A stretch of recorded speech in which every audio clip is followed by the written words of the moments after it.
Hello, everyone, and welcome back to Small Talk Podcast, where speaking English becomes natural and enjoyable. I'm Emily. Hello, Emily, and hello to all our amazing listeners. It's wonderful to be here with you again.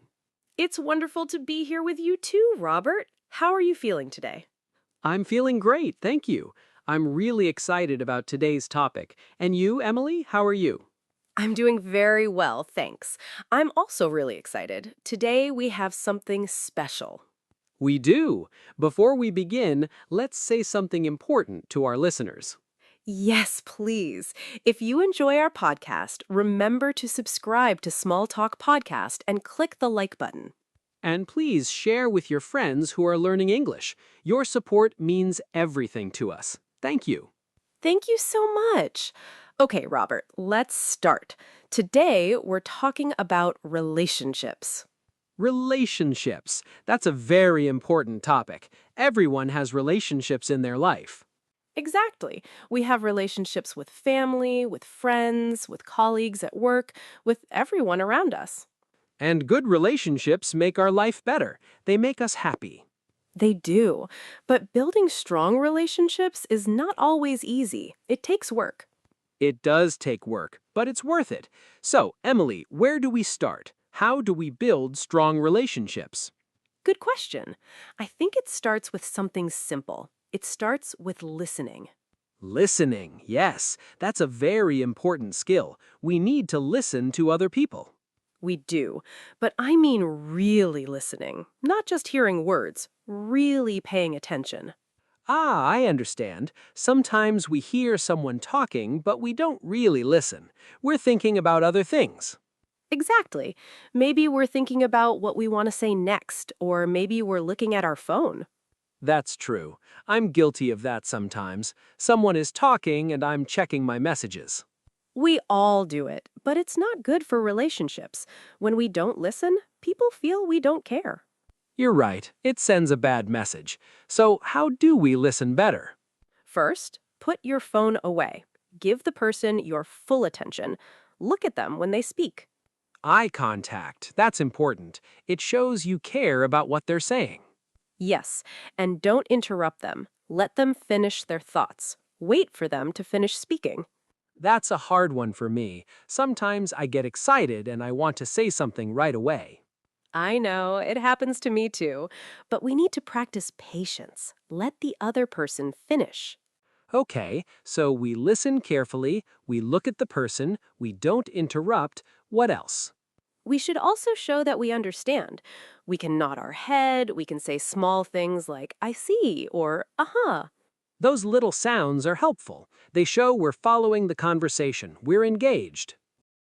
Exactly. And after they finish, we can ask questions.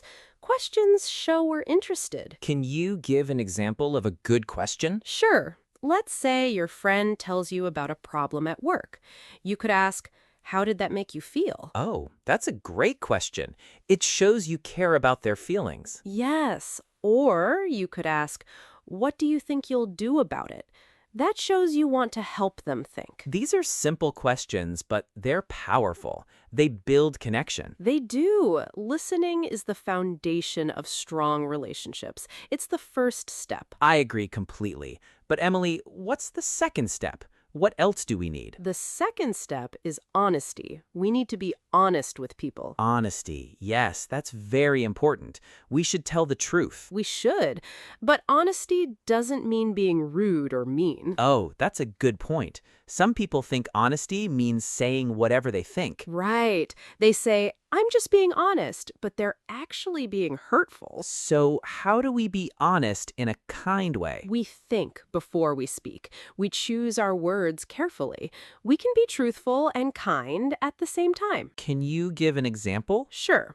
Let's say your friend asks, do you like my new haircut? And you don't really like it. Oh no, that's a difficult situation. What should I say? You don't have to say, no, it's terrible. That would hurt their feelings. Right, so what's a better answer? You could say, It's different. How do you feel about it?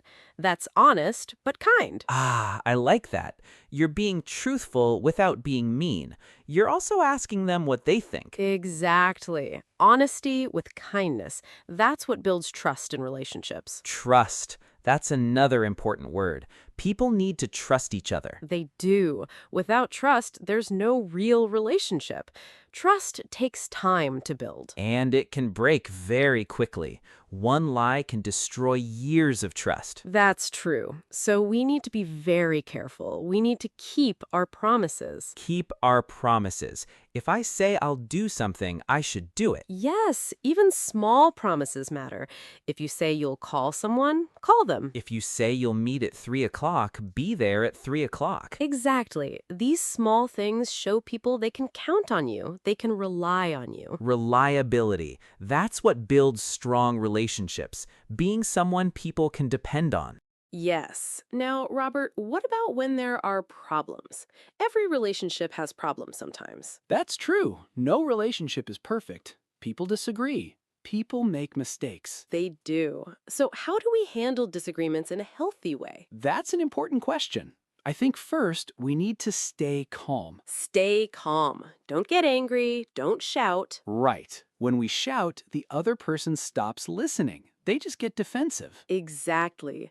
So, we take a deep breath. We speak in a normal, quiet voice. And we should use I statements instead of you statements. What do you mean by that? Well, instead of saying, you always make me angry, we say, I feel upset when this happens. Oh, I see. That's much better. It's less accusatory. You're talking about your feelings, not blaming them. Exactly. It opens up communication instead of creating a fight. That's very wise. What else helps during disagreements? We should try to understand the other person's perspective. Why do they feel that way? Yes, we should ask them to explain. We should try to see things from their point of view. Sometimes we disagree simply because we misunderstood each other. That's true.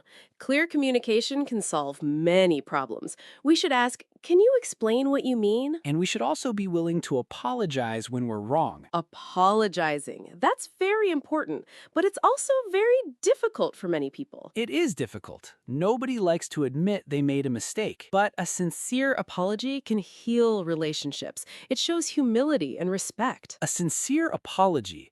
What makes an apology sincere? Well, it should be specific.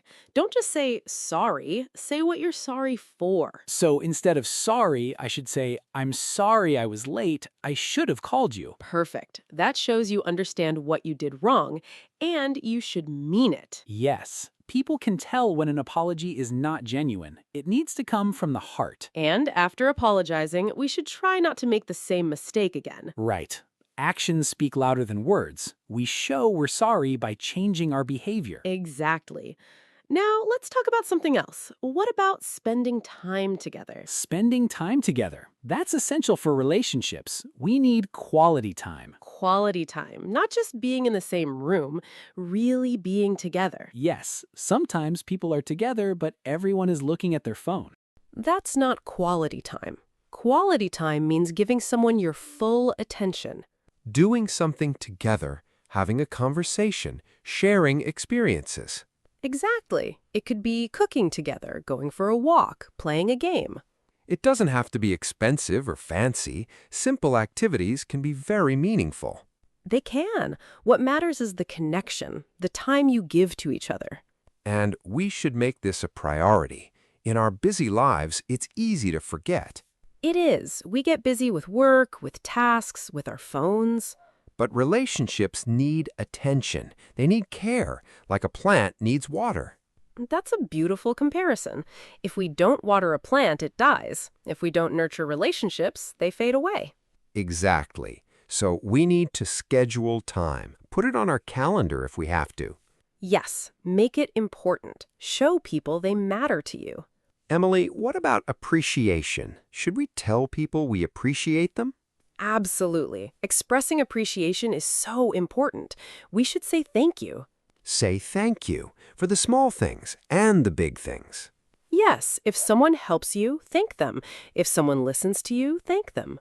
We should also compliment people. Tell them when they do something good. Yes, a sincere compliment can make someone's whole day better. And it costs nothing, just a few kind words. Kind words are powerful. They build people up. They strengthen relationships. This conversation is making me think about my own relationships. I want to do better. Me too. It's good to reflect on these things. We can always improve. Always. Building strong relationships is a lifelong practice. It is. We never stop learning how to be better friends, better family members, better partners. So let's review what we talked about today. First, we need to listen carefully. Yes, really listen. Give people our full attention. Second, we need to be honest but kind. Tell the truth in a way that doesn't hurt people. Third, we need to keep our promises and build trust. Be reliable. Be someone people can count on. Fourth, handle disagreements with calm and respect. Use I statements. Try to understand the other person's view. Fifth, apologize sincerely when we're wrong. Say what we're sorry for and mean it. Sixth, spend quality time together.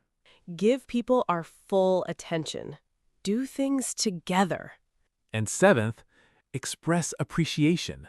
Say thank you. Give compliments. These 7 things can transform our relationships. They really can. It's simple advice, but it's powerful. The best advice is usually simple. We just need to remember to do it. And practice it every day. Small actions add up to big changes. They do. One kind word, one sincere apology, 1 hour of quality time. All of these things matter. They build the foundation of strong relationships. Well, Robert, this has been a really meaningful conversation. It has, Emily. I feel inspired to go and strengthen my relationships today. Me too. And I hope our listeners feel the same way. I'm sure they do. Thank you all for listening to today's episode. Yes, thank you so much. Before we go, please remember to subscribe to Small Talk Podcast. And click the like button if this episode helped you. It really supports us. And please share this episode with someone who might need to hear it. Maybe someone who's working on their relationships. Great idea. And in the comments, please tell us which tip you found most helpful today. Yes, we love reading your comments. They inspire us and help us create better content for you. Also, tell us one thing you'll do this week to strengthen a relationship in your life. Will you call a friend? Will you apologize to someone? Will you spend quality time with family? Let us know. We can't wait to hear your plans. Until next time, everyone, remember that relationships are worth the effort. They are. Invest in your relationships. They're one of the most important things in life. Goodbye for now. Take care of yourselves and take care of the people you love. Goodbye, everyone. See you in the next episode.